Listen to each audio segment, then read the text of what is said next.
Pemungutan suara ulang di Kuala Lumpur, Malaysia akan dilakukan kembali oleh Komisi Pemilihan Umum.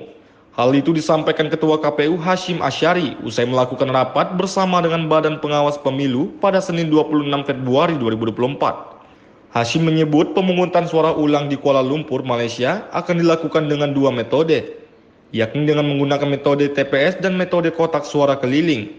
Hashim mengatakan secara teknis untuk pelaksanaannya pihaknya telah menyiapkan rancangan, termasuk salah satunya adalah durasi waktu.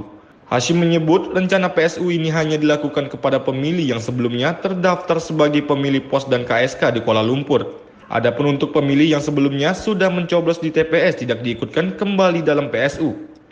Jadi berdasarkan penilaian baik oleh Bawaslu, Panwaslu Kuala Lumpur maupun oleh KPU Pusat dipandang penting ya untuk memeriksa kembali, memutakhirkan kembali daftar pemilih di Kuala Lumpur sebagai basis untuk pemungutan suara ulang. Ini harus kita lakukan karena apa? Supaya nanti di pemilu-pemilu berikutnya khususnya di Kuala Lumpur tidak terjadi lagi. Dan rencananya untuk metode pemungutan suara ulang atau PSU di Kuala Lumpur, walaupun ya yang diminta untuk mengulang yang metode kotak suara keliling dan pos, tapi nanti untuk pelaksanaannya kita akan melaksanakan dengan dua metode, yaitu metode TPS dan metode kotak suara keliling. Bagi warga negara Indonesia yang di kota Kuala Lumpur akan kita layani dengan metode TPS, yang kira-kira jauh dari pusat kota Kuala Lumpur akan kita layani dengan kotak suara keliling.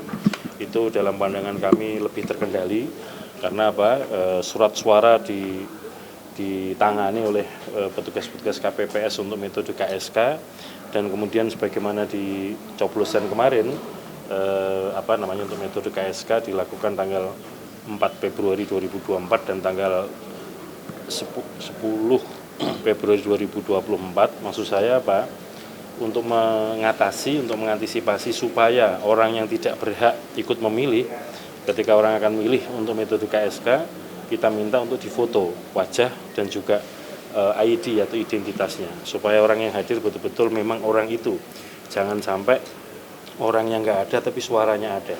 Nah ini saya kira penting. Nah kalau untuk walaupun metode pos diminta ngulang, tapi kita nggak akan mengulangi dengan menggunakan metode pos, karena faktanya di pemilu 2019 waktu itu surat suara yang kita kirim lewat pos nggak tahu gimana ceritanya, kemudian tiba-tiba sudah ada di luar, ada yang mengambil berkarung-karung dicoblosi sendiri, dan rupa-rupanya pemilu 2024 ini juga terjadi lagi, sehingga kami menganggap metode pos di Kuala Lumpur tidak steril lagi, dan kita akan laksanakan dengan metode yang lain, yaitu PSU dengan metode TPS dan kotak suara keliling. Dari Jakarta, Jihan Nabila, Robai, Rehan Sinpo TV melaporkan.